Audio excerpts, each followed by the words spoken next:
제2장 5절에 있는 말씀입니다. 이사야 2장 5절부터 11절까지인데 여러분들 마지막 절은 함께 합독해 주시기 바랍니다. 969쪽에 있습니다. 야곱 족속아 오라, 우리가 여호와의 빛에 행하자. 주께서 주의 백성 야곱 족속을 부리셨음은 그들에게 동방풍속이 가득하며 그들이 블레셋 사람들같이 점을 치며 이방인과 더불어 손을 잡아 언약하였음이라. 그 땅에는 은금이 가득하고 보화가 무한하며 그 땅에는 마필이 가득하고 병거가 무수하며 그 땅에는 우상도 가득하므로 그들이 자기 손으로 짓고 자기 손가락으로 만든 것을 경배하여 천한 자도 절하며 귀한 자도 굴복하오니 그들을 용서하지 마옵소서. 너희가 바위 틈에 들어가며 긴토에 숨어 여호와의 위엄과 그 광대하심의 영광을 피하라. 시작. 그날에 은이 높은 자가 낮아지며 교만한 자가 굴복되고 여호와께서 홀로 높임을 받으시리라. 아멘. 마지막 절에 나오는 그날에라는 이 말을 히브리 말로 바하요제라고 이렇게 됩니다. 바욤 하제, 그날에 이때 때이 이런 말입니다. 이 뜻은 첫째로 종말의 날이라는 뜻입니다. 종말의 날, 우리 하나님의 날이라는 뜻입니다. 여호와의 날. 그래서 이 날에 하나님께서 어떤 일을 행하실까에 대해서 여기서 말씀하고 있는 것입니다. 먼저 5절에 보니까 야곱 족속아 우리가 여호와의 빛에 행하자. 하나님의 빛에 행하자. 하나님의 빛이란 어떤 빛이겠습니까? 하나님 자신이 빛이거든요. 이거를 신광이라 그럽니다. 하나님의 자신이 빛이에요. 두 번째는 하나님이 태초에 빛이 있으라 하심에 빛이 있으라 했던 것을, 이것을 우리들이 원광이라 그럽니다. 원초적인 빛이라, 그런 말씀이에요. 세 번째는 하나님이 해와 달과 별을 창조해 주셨는데 그거를 발광체로 창조해 주셨습니다. 빛을 내는 그런 것으로, 이거를 자연광이라 그렇게 얘기합니다. 우리 말라기서에 보니까 4장 맨 끝에 하나님은 치료의 빛이라, 치료의 광선이라 그랬습니다. 그래서 하나님의 빛은 은혜라는 말이고, 은혜, 사랑, 또 하나님의 축복, 하나님의 임재, 이것이 다 하나님의 빛으로 이렇게 표현합니다. 구원을 말하는 겁니다. 그래서 여호와의 날, 그날에 바로 이 날이 구원의 날이기도 합니다. 그래서 거기에 대한 말씀을 오늘 말씀하고 계시는데 6절에 보니까 주께서 주의 백성 야곱 족속을 버리셨음은 그들에게 우상 풍속이 가득했다. 좌우지간 우상 숭배하고는 하나님이 아주 싫어하십니다. 우상 숭배하는 거며 우상의 모든 것을 하나님이 싫어하시는데, 여기인 대로 동방북속 또 블레셋 사람 점 이방인들과 더불어 이렇게 언약하는 것, 그 땅에는 은금이 가득하고 보화가 무한하며 그 땅에는 마필이 가득하고 병거가 무수하며, 이 모든 게 우상과 관계돼. 그래서 8절에 그 땅에는 우상도 가득했다. 그래서 그들이 자기의 손으로 짓고 자기 손가락으로 만든 것을 경배한다. 천한 자도 절하고 귀한 자도 굴복하오니 그들을 용서하지 마옵소서. 우상 숭배의 죄가 이렇게 무섭다는 것입니다. 우리 이번에도 성지순례를 다녔습니다마는 우상의 숭배의 죄가 얼마나 무서운 것을 하나님은 이렇게 이집트 10가지 재앙을 통해서 내리신 것을 우리들은 눈으로 보고 왔습니다. 그 이집트 박물관에 올라가면은 뭐 물건이 있는데 전부 다 우상 숭배에 관한 것들이에요. 그래서 하나님이 얼마나 진도하셨을까, 그런 관점에서 이렇게 봅니다. 왜냐? 하나님은 출애굽을 시킨 주 목적이 예배를 위해서, 하나님께 예배를 위해서 모든 우상을 다 제거하라고 그렇게 말씀을 해주셔서 10가지 재앙을 내렸고, 40일 광야 생활을 왜 했죠? 많은 분들이 가데스 바니아에서 그 두 사람만이 헤브론 올라가고 나머지 10정탐은 우리가 올라가지 마소서 하고 겁이 나가지고 불순종하는 관계로 그들이 이렇게 38년 더 광야에 머물렀다, 그렇게 보는데, 하나님의 관점에서는 그들이 2년 만에 400년 동안 우상에 물들었던 그것이 다시 쳐내지 못했다는 겁니다. 그래서 하나님은 40년 동안 광야 생활 있으면서 그 구상의 문화를 다 없애기 위해서 1세들이 다 죽었습니다. 그게. 그리고는 2세들이 태어난 이 차세대가 가나안 땅에 점령했다 이렇게 봅니다. 많은 분들이 우리 1세, 2세 문제를 나오면 걱정들 많이 해요. 야, 차세대 이게 교회가 계속 될까? 또 차세대 이 아이들이 너무 이게 청년들이 이게 희망이 없지 않느냐 걱정들 많이 하십니다. 전혀 걱정하실 필요 없어요. 하나님은 차세대를 위해서 다 준비해 놓고 계시고 또 하나님은 차세대를 위해서 다 쓰는 이스라엘 백성들이 40년 지나도록 차세대가 또 그대로 그들은 우상에 물들지 않고 가나안 땅에 입성하지 않았습니까? 하나님이 하시는 것이지 우리가 걱정할 필요가 없다는 거예요. 왜냐하면 우리도 어릴 때 그렇게 자랐거든요. 애들이 뭘 알아? 앞으로 뭐 차세되면 얘들에게 뭐 교회가 있을까? 걱정하는 어른들이 계셨어요. 그때 우리는 어린아이였습니다. 청년이었습니다. 청소년들이었습니다. 그런 일을 들을 때에 우리가 마음속으로 어른들에게 대해서 참 우리 속다라는 생각이 들어요. 참 웃기는 말씀하시네. 우리 애들을 도대체 뭐라고 그러는데 또 어린이 이 여름 승리학교 준비하는 교사 수련회 갔을 때 어느 한 강사가 그런 얘기 하시더라고. 여러분 이 어린아이들 예배는 모든 걸 어린이 용어로 바꿔야 되고 어린이 율동을 하고 어린이 찬양을 해야 합니다. 아이들은 전혀 그걸 깨닫지 못합니다. 이렇게 얘기하더라고요. 그래서 우리는 그때 생각에 우리는 이 순명책 하면 여호와께서 가라사대 하면 하나님 말씀은 우리는 다 알거든. 아이들도 또 예수께서 진실로 진실로 너에게는 다 우리는 알아듣거든요. 그게 뭐 꼭 그냥 아이들 용으로 뭐 예수님이 이렇게 말씀하셨습니다 율동하고 이렇게 하는 게 아니고 우리는 그 어른 용어를 다 알아들었거든요. 왜냐하면 우리도 어릴 때 서당에 다니면서 하늘천 따지하며 무릎을 꿇고 머리를 따고 그거 훈장 선생님 하던 거 그대로 배운 게 있기 때문에 그 용어나 잘 뭐 나가서 어른들이 주는 용어나 우리 같은 용어로 다 듣고 우리들은 중학교 입시 공부를 해야 돼가지고 그때 되면 논문, 사설 뭐 이런 게 해가지고 우리 어릴 때부터 한문을 다 아니까 조선일보, 동아일보 이 논술을 다 우리는 공부했어요. 초등학교 4학년부터 그 논술 시험 나온다고 했는데 우리는 다 알아들어요. 그런데 어른들은 아이 치워가고 말이죠. 애들은 저리 가 그러고 애들을 참 무시하는 거 기분 나쁘다고. 그런 식으로 오늘 또 우리 2세들 차세대들이 이렇게 하려니 우리 앞으로 뭐 교회가 없어진다느니 노래는 이렇게 해야 된다느니 설교는 이렇게 해야 되니 너무 그런데 신경 쓰지 말 것은 유대인들에게 가서 배운 겁니다. 유대인들에게 뭐 차세대 얘기하고 뭐 지도하면요 이분들은요 시도 안 먹혀요. 아니 하나님의 말씀 아브라함부터 무슨 뭐 모세에게 통해서 그리고 다윗을 통해서 주신 이 말씀이 뭐 달라지냐 이거야. 그래서 그들은 이 12세기가 되면은 여자아이가 12살, 남자아이는 13살만 되면은 성인식을 다 해버려요. 그러니까 그때부터는 말씀을 그들은 책임을 맡기 때문에 그들은 똑같이 어른 대접을 해줍니다. 어른들이. 그래가지고 아이들이라고 뭐 무시하는 그게 아니라 똑같이 성경 뭐 참석하고 똑같이 질문하게 하고 똑같이 토론하게 하고 그렇게 해요. 그러니까 이 아이들이 참 성숙해요. 이번에도 통곡의 병에 가니까 5군데나 성인식 하더라고요. 우리가 보기에는 아이들이지 아직은. 이제 초등학교 6학년, 중학교 1년 되는 애들이 그날부터 하나님 말씀 토라를 받아요.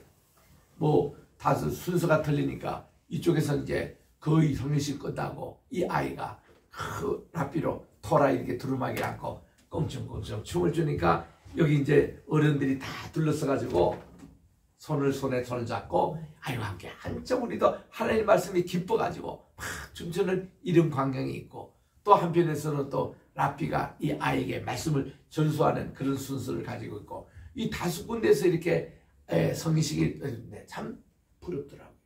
왜냐하면 이 유대인들에게는 청소년 문제라는 게 없습니다. 우리 여기는 청소년 같으면 애들이 뭐 문란하다든지 또 아이들이 위험하다든지 뭐 조폭 문제라든지 뭐 이런 게 있는데 유대인들은 그게 전혀 전혀 없어요.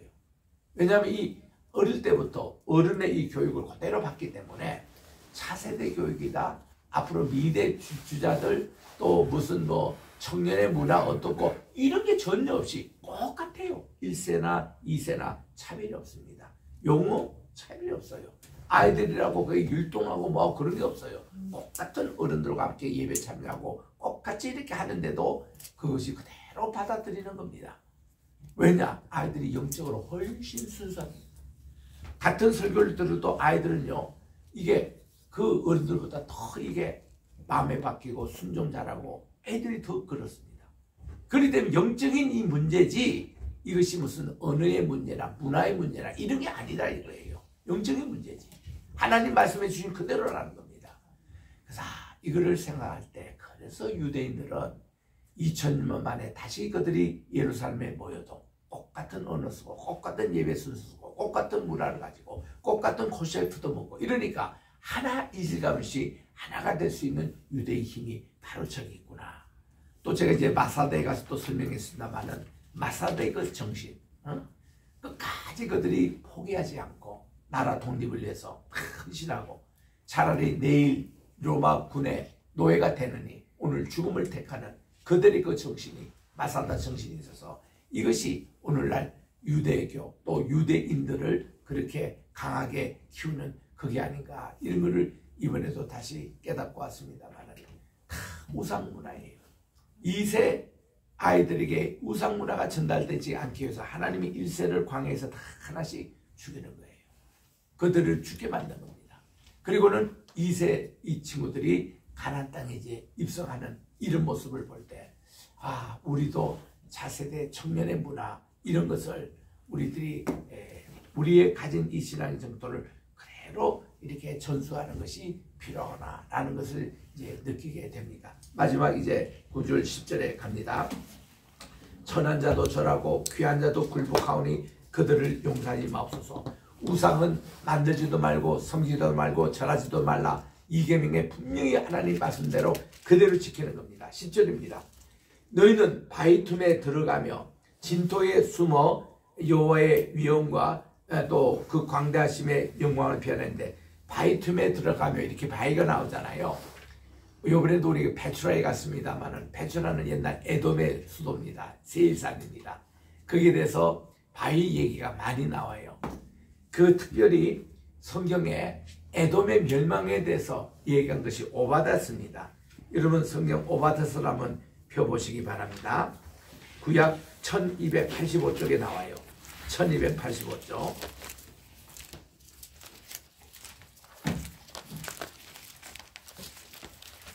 여기에 보면은 우리 페트라에 가면 이런 장면이다 하는 것들이 여기에 많이 나옵니다. 오바댜 1285쪽 그 보니까 2절에 보니 보라 내가 너를 나라들 가운데 매우 작게 하였으므로 내가 크게 멸시를 받느니라 해서 그들의 교만이 대단했습니다. 바위 틈에 거주한다고 나옵니다. 높은 곳에 사는 자여. 이게 다 그 당시에 보면 지금도 페트라에 가면 이 바위 가운데 거하는 모습을 그대로 봅니다. 누가 능히 나를 땅에 끌어내리느냐 이런 말씀이 나오고 그 다음에 이제 그 밑에 가면 9절에 드마는 그때 오늘날 페트라 그에 살고 있는 주민들이었습니다. 내 용사들이 놀랄 것이다. 이로 말미암아 에서의 산에 있는 사람들은 다 죽음을 당하여 멸절하리라 해서 이 페트라가 그 활했던 페트라가 지진으로 말미암아 다 멸망돼 가지고 이게 1500년 동안 세상에 드러나지 않았어요. 했다가 1812년에 한 스위스의 탐험가 이분은 선교사였습니다. 이분에게 다시 재발견돼 가지고 오늘날 페트라가 이제 다시 드러난 거예요. 그래서 이제 여기 보면은 12절에 내가 형제의 날 곧 재앙의 날에 방황할 것이 아니며 이렇게 쭉 나오다가 이제 오늘날 그런 이제 페트라의 모습이 여기 이제 17절 쭉 이렇게 나옵니다. 페트라에 가보면은 그 한 개의 주신과 여자의 자매의 신을 섬기고 있는 모습이 나오거든요. 그것도 이 오바댜에서 고발하고 있습니다. 이런 우상에 대해서. 그러는데 다시 이제 돌아옵니다. 10절 이사야 2장 10절입니다. 너희는 바위 틈에 들어가며 진토에 숨어 여호와의 위엄과 그 광대하심의 영광을 피하라 하면서 그날에 눈이 높은 자는 낮아지고 교만한 자는 굴복되고 여호와께서 홀로 높임을 받으리라 해서 하나님께서 나라를 이렇게 심판하시고 또 한 개인을 심판하신 주 내용이 교만과 또 자기의 그 속임수, 이 정의가 무너지는 것, 이런 것과 하나님의 영광 대신에 자기가 영광을 차지하는 것, 이걸 하나님께서 항상 경계하시는 거예요. 그래서 하나님의 빛에 거하라 그러면서 이 날에는 바로 하나님의 심판 날입니다. 하나님의 영광의 날입니다. 이때는 높은 자가 낮아지며 이 겸손이에요. 또 교만한 자가 굴복됩니다. 그리고 여호와께서 홀로 높임을 받으리라. 그 날이 하나님의 예배가 회복되는 그 날이에요. 우리는 항상 이 하나님 예배가 가장 중요하다는 것을 보여주고 있는 것입니다. 이번에 우리 성수의 순례 갔다 온 그런 내용들을 우리 좀 이렇게 그 화면을 통해서 좀 살펴보도록 하겠습니다. 우리 이번에 예정대로 4개국을 다 다녔는데 평가해야 할 때 누가 이런 말씀 하시더라고요. 이번에 4개국을 다녔는데 되게 한 3일 정도 우리 예전하면서 다녔거든요. 카이로에도 3일 있었고 또 사우디아라비아도 3일 있었고 요르단 이틀 있었고 이스라엘 4일 있었습니다. 이러는데 한 나라당 한 주씩이나 있었던 것 같이 그렇게 많은 일이 있었다 그런 얘기를 합니다. 그런 얘기할 수밖에 없는 게 이제 이렇게 살펴보지만은 참 많은 것을 다는 건 사실입니다. 특별히 사우디아라비아는 그거는 성지 순례가 아니라 탐사로 갔어요. 탐사. 길도 없는데 그 구글에다가 무슨 뭐 표시도 없는데 거기 이제 간 거예요. 가가지고 광야를 지나가지고 산을 올라가지고 시내산에 가보고 옛날에 이제 황금 송아지 삼겼던 금송아지 삼겼던 터도 가보고 또 그 전에 3,000명이 한꺼번에 죽었던 그곳도 가보고 모세가 제단을 쌓았던 곳에서 우리가 예배를 드리면서 여기 지금 얘기한 대로 바염 하세라는 그날에 이 제목 가지고 우리 이종원 교수님이 설교를 하고 참 그랬습니다.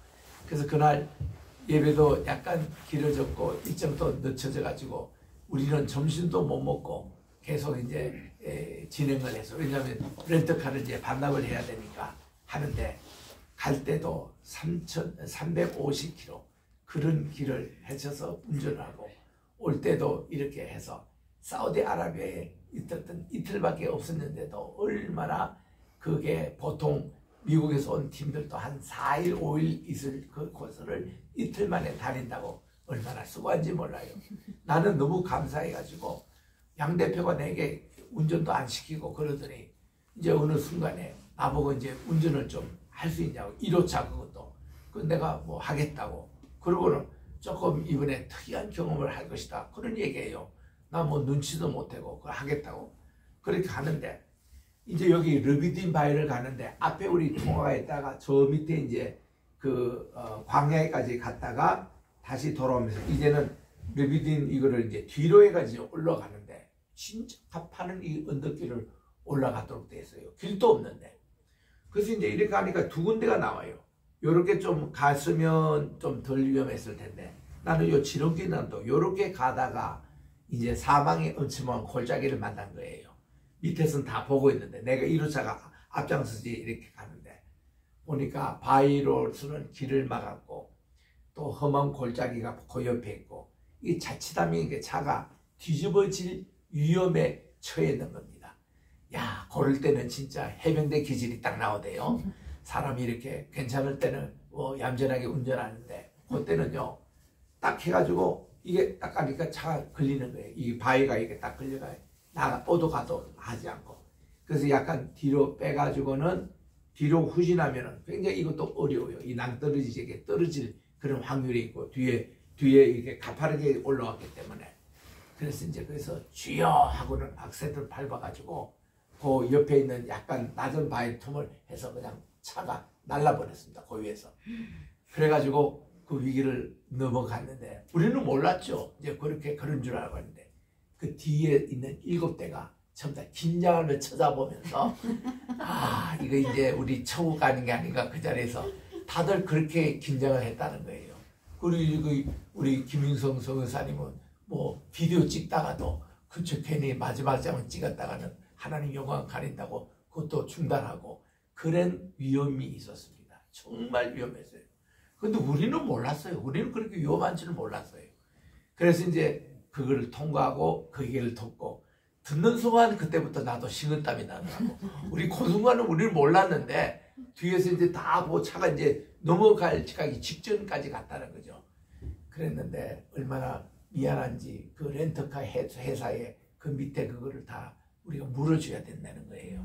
그래서 얼마나 들었냐 300만이 우리는 한국 돈으로 그렇게 되고 보험처리 안 됐냐 1분만 된다는 거예요. 그게 좀 미안했지. 아 그때 참 정말 위험한 순간이었습니다. 그리고는 이제 길도 없는 사막길을 이렇게 막 헤매는데 우리 일행 가운데는 저 버지니아에서 오신 우리 오공목 목사님 선교사가 있는데 그분이 키가 좀 커요. 그랬는데 이 렌트카에 이게 머리가 계속 부딪혀가지고 그분은 또 그래서 다 자기는 또 순교할 뻔했다고 그런 얘기를 하시더라고. 그래서 이런 해프닝 가운데서 이번에 참 잘 이렇게 끝까지 그래도 참 하나님께서 도와주셨는데 막판에는 두 분이 코로나 걸려가지고 코로나 그래서 이제 한 분은 이제 거의 나가는 시점인데 한 분이 일본에서 오셔가지고 우리 요즘 나라는 이번 4개국 다 그랬지만 코로나에서 그 검사도 안 하고 그냥 지납니다. 자기들 알아서 하라고. 근데 요즘 일본은 아직도 들어갈 때 이게 네거티브 이거 없으면은 입국이 되지가 않아요. 그래서 그분이 마지막에는 그냥 텔아비브 공항에 남아가지고 이제 바로 우리 항복하고 같이 이렇게 들어왔으면 그 일본 가는 비행기 캔슬하고 우리 그 새로 구입해서 왔으면 한국에 들어올 때는 그 제한이 없었는데 결국은 이제 이분이 그날 공항에서 그냥 지내셨고 그리고 한국 사가지고 오늘 12시 아마 지금 도착했을 거예요. 지금 아마 이제 막 공항에 나왔을 텐데 여기서 하루 지나는가 뭐 그다음 일정을 모르겠습니다만은 그래서 일본은 직접 가지 못하고 그렇게 돼 있습니다. 그래서 이 코로나가 이거 우리는 계속 조심해서 이제 다 우리도 마스크 쓰려고 이제 그랬더니 여행사 대표 되신 분이 와가지고 그런 얘기를 한 거예요. 여러분들이 마스크 쓰면은 이스라엘 정부에서 굉장히 싫어한다는 거예요. 왜냐하면 이 코로나 여기 발생하면은 다 바로 자기들 격리시켜야 되고 여행 자체가 캔슬될 수 있다는 거예요. 그래서 표시 내지 않으면 달아. 여기서 얼마나 이번에 여행팀들이 많이 왔는지 한 사람도 이거 설 사람이 없더라고.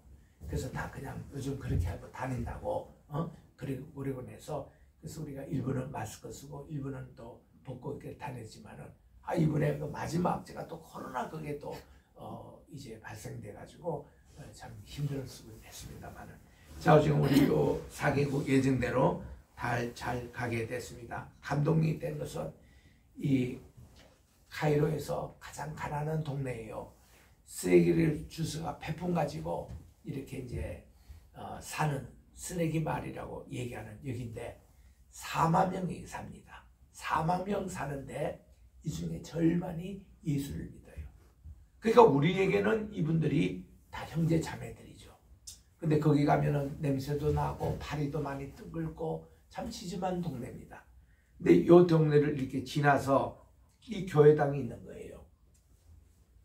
이게 이제 소위 말해서 동굴교회라 그러는데 이것은 생긴 지는 얼마 되지 않습니다. 한 1000년 11세기 생겼으니까 그때에 한 분 이게 생시몬이라는 세인트 시몬이죠. 시몬이라는 형제가 이분이 어디 출신이냐면은 이집트 사막에 있는 성자 출신이에요. 그 이집트에는 사막에 정말 이 금욕 생활하고 예수님 닮고자 그렇게 애썼던 많은 무리들이 있었거든요. 그 중에 그 한 분이에요. 그래서 이분이 동굴에서 하나님께 은혜를 받고 그렇게 했는데 제가 여기도 몇 번 갔지만 이번에는 그 교회에서 배려해가지고 영어를 하는 가이드를 붙여줘서 우리에게 이제 설명을 했습니다. 이분 얘기가 뭔가 하면은 시몬이라는 이 사람이 하는 예수를 열심히 믿고 있었는데 이 마을에 칼리프가 이게 그러니까 이제 이슬람 이제 교주가 와가지고 이제 그 당시 이슬람이 여기에 점령하고 있었대요. 그 당시 여기는 콥틱 교회니까 콥틱 정교회의 교황에 해당되는 분에게 이렇게 내기를 하자는 겁니다. 우리 성경, 당신들이 믿는 성경 말씀에 보면 예수님이 내가 믿음이 있으면 이 산을 들어 옮기라 해도 그대로 옮겨질 것인데 이 산을 옮긴다면은 그렇게 얘기했대요. 옮긴다면은 내 칼리프조차도 예수를 믿겠다고.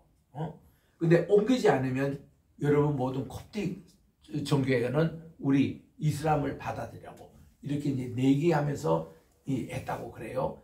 그러니까 이 콥틱에 있는 감독이 거기에 있는 시몬에게 상시몬 이분은 이제 그 사막의 성자 출신이니까 이분에게 당신이 꼭 일을 좀 하게 해달라고 해서 상시몬이 그걸 가지고 기도를 열심히 했대요.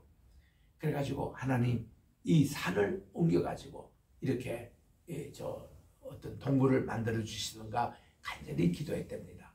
그런데 하루 지나도 아무 일어나지 않고 이틀 지나도 아무 일도 있지 않는데 근데 내일이면은 칼리프가 이제 다시 확인하러 오는 시간인데 해서 그 다음 3일째 간절히 기도했는데 기적이 일어난 거예요. 실제로 여기 지금 동굴 만들고 있는 여기에 있는 바위가 말이죠. 3km나 옮겨가지고 저쪽으로 가버리고 여기는 동굴이 형성이 됐다는 거기에 있는 교회당입니다. 그래서 칼리프가 무릎을 꿇고 그때 요 동네에 진입했던 이 모든 이슬람 교도들이 예수를 믿게 되는 놀라운 일이 생겼다는 그 현장인데 지금은 1975년도에 좌석을 몇 개 만들어가니 약 한 15,000개 좌석을 만드는데 야 동굴에서 이게 얼마나 이게 장소가 큰지 그 제 사진도 지금 시간이 있어서 없어서 제가 지금 이거 넣지를 못했습니다. 내일 아마 신학교에서 보여줄 때는 그 사진을 제가 보여줄 거예요. 그래가지고 그 현장에 우리가 간 겁니다. 갔는데 이제 이분 설명이 하면은 우리가 지금 갔던 곳은 약간 겨울이어가지고 좀 싸늘해요. 그러니까 15,000명, 2만 명씩 보인대요. 매주일마다 지금도. 이슬람권에서 이렇게 많이 모이는 교회당이 없어요. 이건데 이것이 우리가 잘 몰라요. 왜냐하면 이집트 정부에서 그 사람들은 한 80%가 이슬람권이니까 이거를 공개를 안 해요. 이걸 소개 안 해요. 세계교회 앞으로 소개를 안 해요. 여기 갔다 온 분들만 얘기합니다. 이슬람권에서 지금 또 2만 명씩 모이는 교회는 여기밖에 없어요. 여기서 보세요. 매일마다 아침 예배가 있죠. 그리고 금요 예배가 있고 토요 예배가 있고 주일 예배가 있습니다. 근데 아까 쓰레기 줍는 사람들 가운데 사망의 인구인데 2만 명이 온대요. 2만 명이. 그분들이 2만 명이 오고 전국 각지에서 이렇게 성도들이 오는데 엄청나게 많은 사람들이 있대요. 그런데 이제 겨울 되니까 막 춥잖아요. 이렇게 밖에서. 그들이 또 간절히 기도했대요. 하나님께. 우리가 겨울에도 예배 드릴 수 있는 그런 교회당을 주십시오. 그래서 기도했는데 하나님이 거기서 걸어서 한 10분 거리에 가면은 동굴이 또 있는데 거기 들어가면은 또 따뜻해요. 이렇게 뭐 비도 오고 눈도 오고 바람도 오는데 전혀 거기 가서 그들이 예배 드리기 시작했는데 거기는 좌석이 얼마 안 됩니다. 다 합쳐도 한 1,500개 정도 되는데 우리가 이제 그 예배당에 가지고 우리 이렇게 예배를 드렸습니다. 그러니까 이제 우리가 그 이집트 도착해 얼마 안 돼서 이렇게 시간이 없었는데 하여튼 우리 개예배 볼 시간이 없었는데 거기서 우리가 예배를 드리는데 얼마나 참 감격스러운지 그리고는 거기서 우리 헌금을 거둬가지고 거기 이제 선교 헌금도 드리고 왔습니다만은 참 이 동굴교회가 참 이게 참 좋습니다. 그 옆에 이제 예수님의 피난교회가 있는데 이거를 아부사르라 그러는데 여기도 콥틱 교회로서 이 예수님이 여기 피난 오셔서 한 군데 머문 게 아니라 여러 군데 머무는 가운데서 여기서 제일 많이 오래 계셨대요.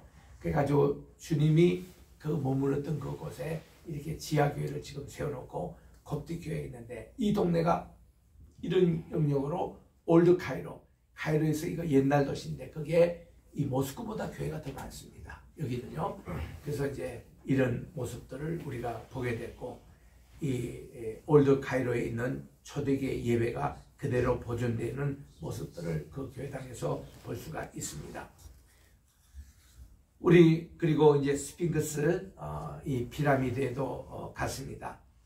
아시는 대로 이것이 이 사람들은 영원 불멸설을 믿기 때문에 이 바로가 죽더라도 계속 그 통치는 오래된다고 해서 피라미드를 세워놓고 이 모든 바로가 이제 가졌던 부장품들을 다 이렇게 여기 갖다 두는 곳인데, 그래서 한 피라미드마다 이렇게 하면 부장품이 엄청 나옵니다. 그리고 여기 이제 스핑크스라고 하는 것은 이제 가면은 중간에 있는 쿠프, 제일 4대 왕조 가운데서 두 번째 왕이 되는 쿠프 할아버지 묘가 있고, 그 옆에는 카프레가 있습니다. 카프레 앞에 바로 이 스핑크스가 있어가지고 카프레 피라미드를 수호하는 수호신이라고 알려진 이런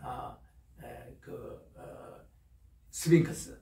그러니까 이 얼굴은 이렇게 여성의 몸뚱하고 몸뚱아리는 사자의, 그리고 날개는 독수리 날개. 이것이 이제 스핑크스 아니겠습니까? 이것을 가져다가 이제 보는 것입니다. 다 4,500년 전에 만들었던 카프레 거기에 있습니다. 여기에 우리 스핑크스와 같이 보이는 그런 것으로, 우리 여기에 저 서목사님 또 이렇게 손을 이렇게 하니까 스핑크스 머리에 이렇게 딱 탔잖아요. 이렇게 우리 사진을 우리 또 심전도 사님이 이거 찍은 건데, 우리 또 이종훈 교수님 두 분 같이 이렇게 하시니까 이것이 스핑크스에 향하고 있는 이런 사진을 이렇게 찍어냅니다. 이게 보면은 투투모세가 낮잠을 자고 있는데, 그가 갑자기 이제 일찍 비치더니 이 땅을 파라 그랬어요. 그래서 그가 낮잠 자다가 일어나가지고 팠다고 그래요. 나중에 이분이 이제 바로가 되는데, 파니까 이게 스핑크스 나온 겁니다. 그러니까 이 투투모세 4세까지만 해도 여기가 사하라 모래밭에 묻혀가지고 있었던 것이 이렇게 파진 겁니다. 이런 이제 꿈의 얘기가 있어가지고 많은 지금도 연인들이 여기 와서 낮잠을 자요. 자기들도 꿈꾼다고. 그랬는데 뭐 그게 이렇게 하여튼 그런 로맨틱한 모습인데, 이런 얘기가 여기 두 사자의 발에 여기에 비석에다가 딱 보게 있습니다. 요 꿈의 내용이 있는 스핑크스, 기자에 있는 피라미드, 피라미드 여기 스핑크스 앞에 있는 것이 카프레 피라미드, 거기에 이제 딱 있고, 최초의 피라미드는 이 조수에 있는 계단식 이런 것인데, 이게 어디 있냐면은 이 카이로 아까 세 개 피라미드 있는 기자에서 30분 남쪽으로 내려오면은 여기에 사카라라는 곳이 있어요. 이 사카라 여기에 가보면은 요런 이제 계단식 무덤이 있습니다. 이 계단식 피라미드 앞에 이렇게 참 찍은 사진들인데, 이거는 최초 피라미드의 모습이에요. 그 앞에 가면은 여기 이제 그 아까 쿠프 왕의 아버지가 바로 스네푸르인데, 그분이 굴절 피라미드까지 만들었어요. 요 굴절 피라미드 그 다음 생긴 것이 인데, 굴절이라는 뜻이 뭔가 하니, 아까 우리 기자에 있는 정식급 삼각급 피라미드 했잖아요. 그거는 완성되고 잘 맞춰서 찍는데, 굴절이라는 것은 가다가 실패한 피라미드입니다. 초창기는 이렇게 삼각형이 딱 되지 않았고 저기 실패해서 저거를 굴절 피라미드라 그래요. 그게 이제 쿠프 왕의 아버지 되는 스네푸르가 그렇게 했고, 그 다음부터는 반듯하게 삼각형 형식으로 피라미드를 이제 만들었다고 그럽니다. 기자에서 한 30분 거리에 있는 피라미드입니다. 그래서 이제 쿠프 이 황제 가장 세계에서 지금도 큰 이게 높이가 147m, 그리고 아들 거는 가보니까 137m, 그보다 10m 낮고, 그 다음 손자 거는 저기 가보니까 66m 밖에 안 되는, 크지 않아요. 그런데 멀리서 보면 이게 세 개가 비슷하게 보이는 것을 봅니다. 대피라미드 내부에는 이번에 들어가지 못했어요. 워낙 사람들이 많이 와가지고. 그래서 거기 이제 들어가려고 하니까 경호원이 얘기가, 여기 들어갔다 오려면은 1시간 반이 걸린대요. 우리는 일정이 다 있는데. 그리고는 여기 들어가면 따로 또 입장표를 또 사야 되는데, 옛날에는 그거 안 그랬는데 이번에는 코로나 이후에 왜 그렇게 뭐가 까다로워졌는지, 그래서 결국 우리가 포기했습니다. 그거 들어갔다가 우리가 다른 일정이 다 포기돼서. 그런데 이제 요거를 보면은 이 안에는 이렇게 구조가 되어 있습니다. 왕의 묘실. 우리가 만약에 들어가게 되면 이 왕의 묘실까지 들어가는데 이렇게 수그리고 들어가야 돼요. 이게 이제 천장이 높지를 못하니까 이렇게 돼가지고 입구까지 가서는 그 다음부터 서서 이제 올라갈 수 있는데, 이게 이제 요 자체만 왕래하면 40분 이상 걸리는 곳입니다. 근데 우리는 기다리다가 결국 표기하고, 기다리는 여기 입구 부분에 여기가 북극성이 쫙 이렇게 위치를 합니다. 북극성. 그래가지고 이 전체는 하나의 천문학적으로도 굉장한 의미를 가지고 있는 것으로 요 양쪽에다 공기통이 있고 이런 이제 내부의 구조를 봅니다. 요셉을 알지 못하는 왕이 이제 투트모세 1세였다는 것을 우리가 보고, 여기 이제 1세 또 투트모스 2세 이런 그림들이 다 있잖아요. 합세투트 저분이 바로 모세를 물에서 건진 공주입니다. 그분이 직접 이제 바로가 되지요. 그래서 이 바로 300명 가운데서, 이집트는 전부 다 300명의 바로인데 고왕조, 중왕조, 신왕조에서 그 중에서 세 사람, 이 지금 합세투트 이분하고 또 맨 끝에 있는 클레오파트라 그분하고 네파르티티라고 그분이요 바로 이제 이 투탕카멘의 양어머니예요. 스탠마들이에요. 이분이 또 바로가 된 분이 있습니다. 그래서 이제 네페르티티의 그 바로는 그분의 그 모든 묘실과 이게 어디냐면 독일에 있어요. 독일의 베를린 박물관에 있습니다. 그래서 독일 베를린 박물관 닉네임이 네페르티티 박물관이에요.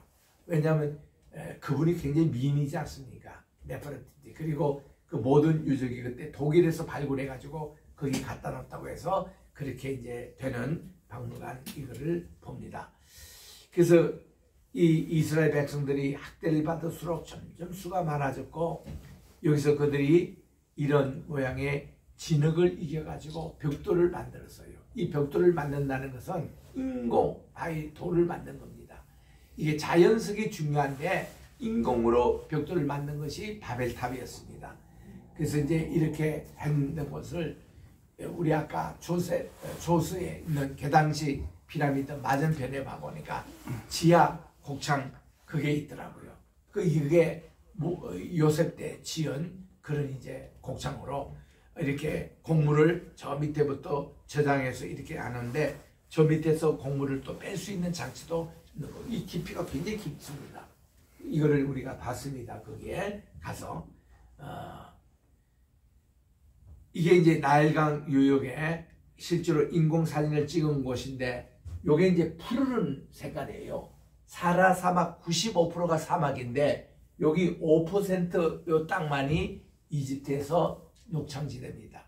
요게 곡창지대 때문에 이집트 사람들이 사는 거고, 이집트의 대부분 인구가 여기에 살고 있습니다. 이런 나일강 유역으로 물 문제가 해결되니까.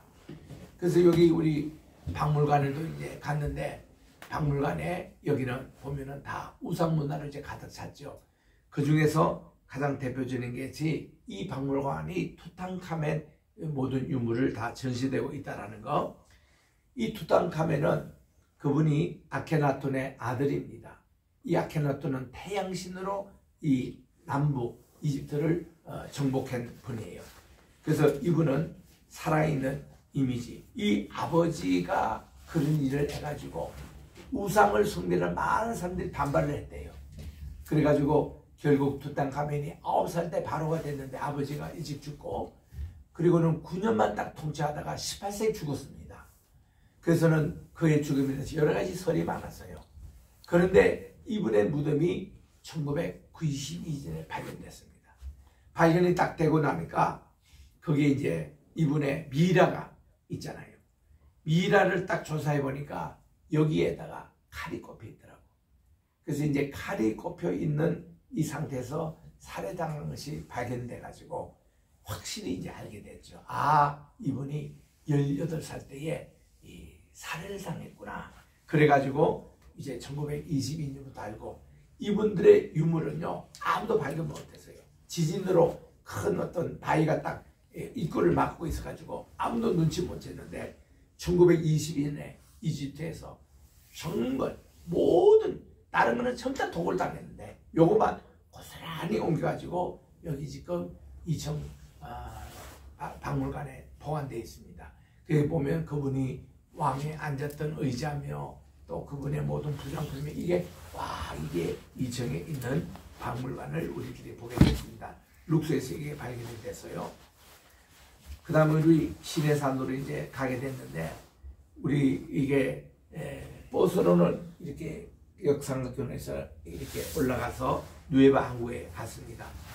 누에바 항구에서 우리 시내산으로 이제 들어가는데, 이 들어가는 입구입니다. 이게 이제 거의 도로가 안 돼 있고 포장 도로가 아닙니다. 여기를 이제 우리가 해서 들어갔는데, 여기에 이제 까맣게 보이는 저 산이 시내산입니다.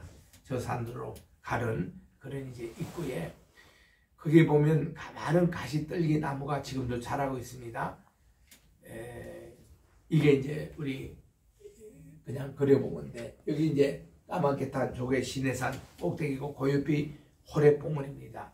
호랩봉우리 거기에 엘리야의 동굴도 있고, 그들이 홍해바다를 건너다는 것이 저 앞인데, 이게 누에바 항구입니다. 우리 거기 누에바 호텔에서 자고요. 누에바에 가면 우리 사는 호텔에서 15분 거리에 솔로몬의 기둥이 있는데, 이 솔로몬의 기둥에 보면은 여기가 우리 조상이 홍해바다를 건너는 장소다 하고 세운 그 기둥이 있어요. 그것도 우리가 봤고, 그리고 이제 그 옆에 보면 나오는 게 시내산이고, 여기는 호렙산. 여기서 모세가 하나님 말씀 받았던 곳입니다. 호렙산 거기서는 하나님이 불과 유황으로 강림하셔가지고 지금도 산에 꺼멓게 타 있습니다. 타 있고, 이제 그 밑에 모세가 하나님 말씀을 받아들였던 것. 그래서 우리 갈라디아서 4장 25절에 보면 진짜 시내산은 아라비아다라고 그렇게 나온 곳입니다. 우리가 여기를 다 이번에 직접 가서 이 하루 3일째 수건에 예배를 드렸습니다. 예배를 드렸고, 이 시내산, 호레산, 이 라오드산입니다. 모세의 양어머니 함세투트, 이분의 그 신전이 룩소에 있습니다. 룩소까지는 우리가 못 가봤습니다만은 이분 신전이 이렇게 커요. 이게 다 돌산이고 룩소 입구에 나옵니다. 가시덤불에 탔다 그랬는데 가시떨기나무예요.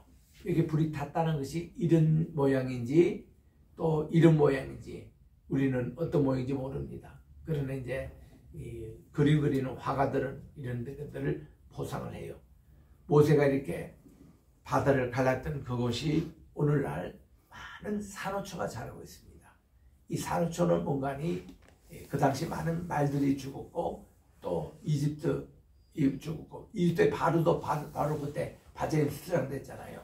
그래서 그분의 미라를 보면은 바다에서 수장된 그 흔적이 나오고, 여기 이제 누에바 항구에서 이렇게 바다가 갈라졌다는 그곳에 어떻게 지층 구조도 딱 그렇게 형성이 되어 있는 것을 봅니다. 르비딤 반석에서 모세가 하나님께 간절히 기도할 때 아말렉 군대를 물리쳤다는 바로 내용. 요 모세 제단, 여기서 우리가 예배를 드렸습니다. 우리 바로 시내산 밑에요. 그래서 여기서 하나님께 예배 드렸던 장소. 그리고 시내산 개울에는 지금도 물이 흐릅니다. 이런 모습들. 12기둥이 있는, 여기서 우리가 기념 사진도 찍었습니다. 12기둥에는. 그리고 이게 르비딤 반석, 저기 올라왔다가 내가 차가 뒤집어질 뻔했는데 여기에 바위가 아주 큽니다. 그래서 우리 일행 41명 가운데서 유일하게 우리 김인석 전도사가 저 끝까지 올라가고, 우리 영어도 번역했던 세리가 그 같이 2명만 올라가고 나머지 우리는 밑에서 우리가 봤습니다만은, 이게 과거에 이렇게 물이 쏟아졌던 그걸로 화가가 추측해서 이렇게 그립니다. 엄청난 오아시스. 지금도 물이 흘러서 내린 자국이 다 있어요. 이번에 가서 다 봤지만은 참 이런 좀 멀리 바라볼 때 르비딤 반석이에요. 이거를 우리가 앞에 우리 양 대표가 어디에 반석이 있는지 보라고 이랬더니 우리가 보니 저 정면에 있다고 했던 바로 그 반석이 그대로였습니다. 그래서 우리 차가 여기서 이렇게 언덕으로 올라갔다가 뒤질 뻔했던 그곳인데 평생 잊을 수 없게 됐습니다. 저로서는. 자, 여기 이제 밑에 가면 이제 이 금송아지 재단이 있는 곳이 있는데 그 재단 위에 이런 흔적이 있어요. 이런 게 지금도 남아 있습니다. 요게 바로 금송아지 재단 있는 바위예요. 그리고 그거를 좀 위에서 또 찍어 보면은 이렇게 나옵니다. 요거를 아래서 이렇게 찍으면 이렇게 지금 돼 있고, 요 문을 보통 안 늘어줘요. 근데 우리는 미리 그 사람에게 팁을 좀 보내놨더니 그는 문 열어주더라고. 그래서 우리가 요 위에까지 가서 사진을 찍곤 했는데 이분은 돈을 안 내가지고 못 들어가고 있습니다. 밖에서 이제 찍고 있습니다. 그래서 이제 여기 들어가 보면은 요런 음각이 새겨져 있어요. 옛날에 그 금송아지 그것이 거기 새겨져 있습니다. 또 중간중간에 재단에 보면은 이런 암각화가 볼 수가 있는데 우리가 이제 몇 군데 이런 거를 좀 들렸습니다.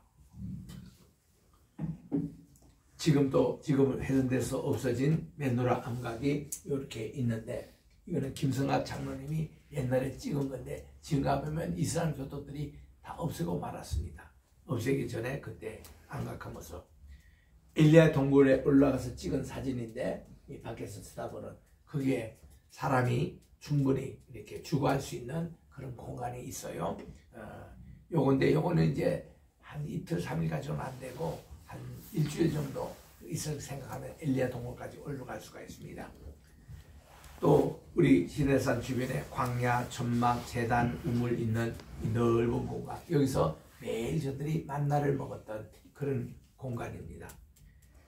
천막을 친 장소도 우리 가봤어요. 우리 르비딘 반석에 좀 더 가서 천막을 친 장소 여기에 또 우리가 사진을 찍고 했습니다. 요르단에 이제 페투라 가는 길목인데 느보산에 모세가 마지막 기도했던 장소, 기념박물관, 여기서 우리가 예배를 드렸습니다. 주일 예배를 드렸습니다.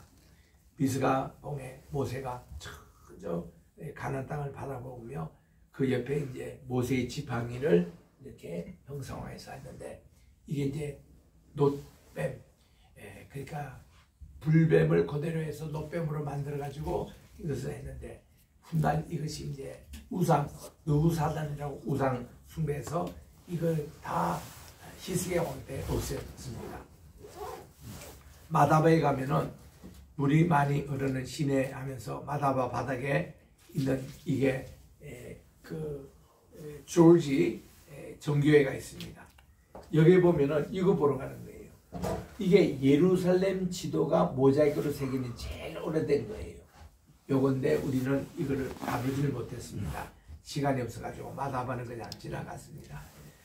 헤롯 왕의 겨울궁이 있는 곳, 지금 여기 위에도 우리 못 올라갔어요. 이거 공사하더라고 지금. 그래서 또 대형버스가 못 올라오고 세례요한이 숨겼던 곳인데 우리는 건너편에 그 주차장에서 이렇게 내리 찍었습니다만은 거기도 이제 세례요한에 참수됐던 곳, 우리가 묵었던 라마다 호텔입니다. 여기서 이제 사해 바다를 이렇게 우리가 체험을 했습니다.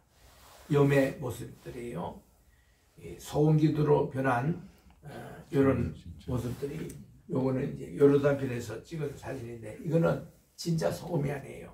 이거는 이제 가짜로 이제 바위가 그런 게 있어서 이런 거고, 이제 진짜 소금 기둥같이 생긴 것이 이스라엘 쪽에 있습니다.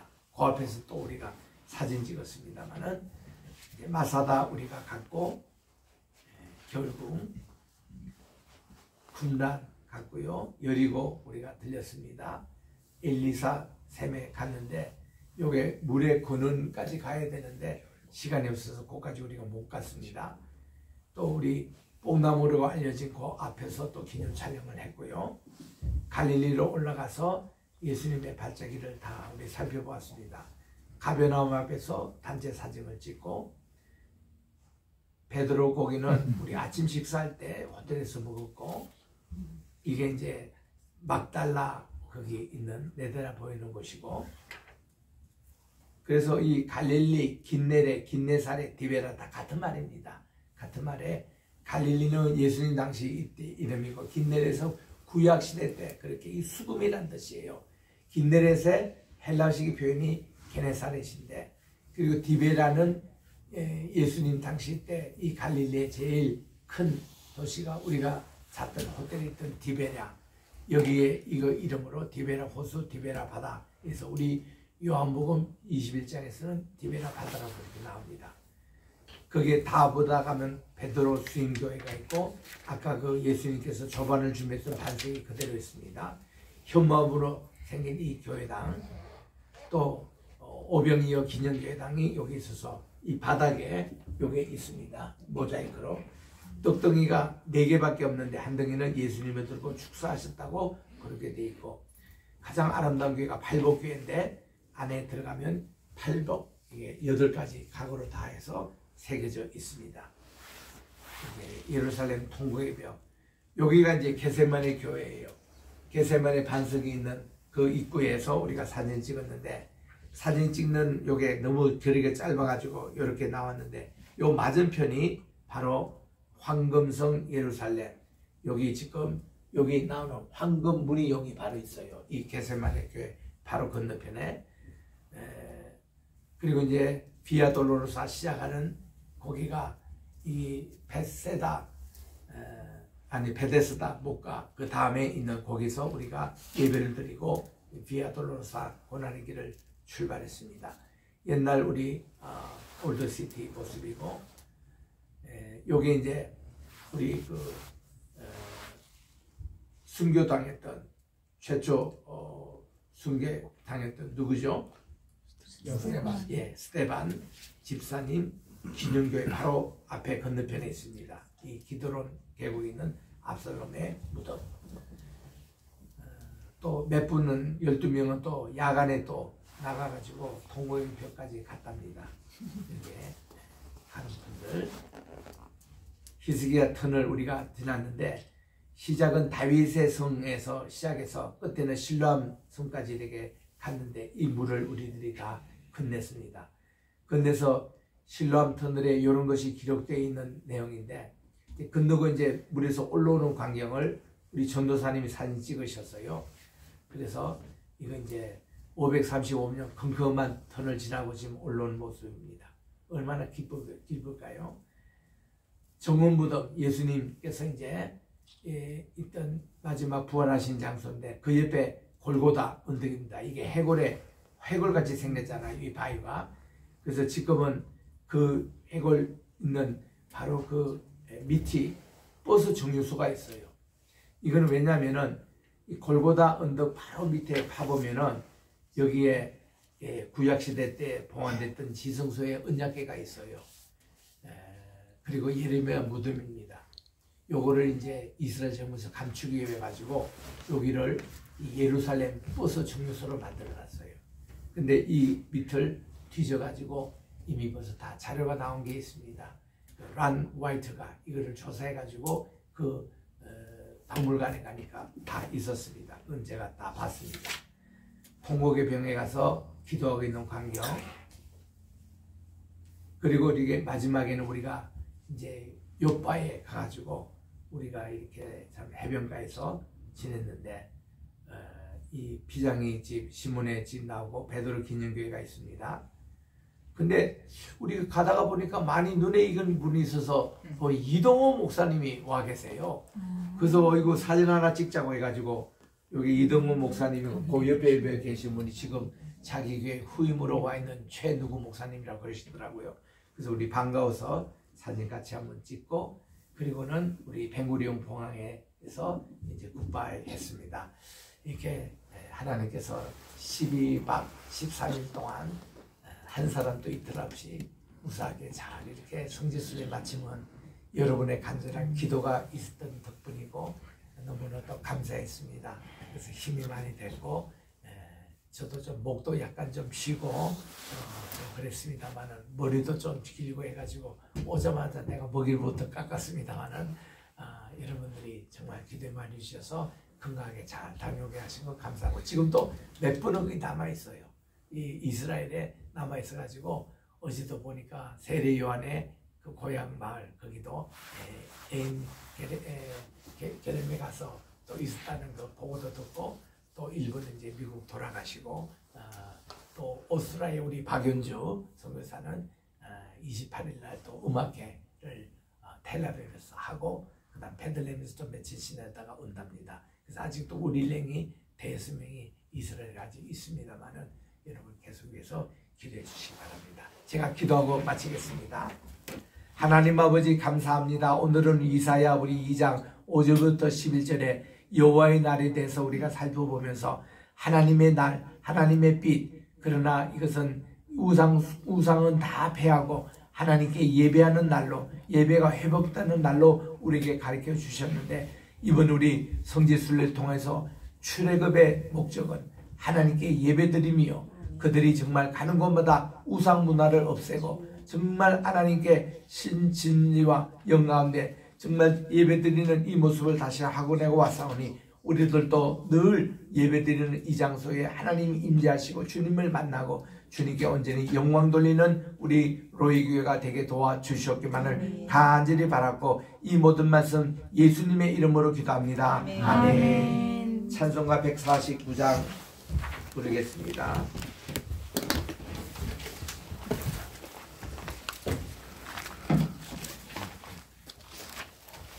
(149장입니다)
내일부터 새벽기도 다시 합니다. 그래서 6시에 하고 줌도 같이 하고요. 그래서 우리 2주 동안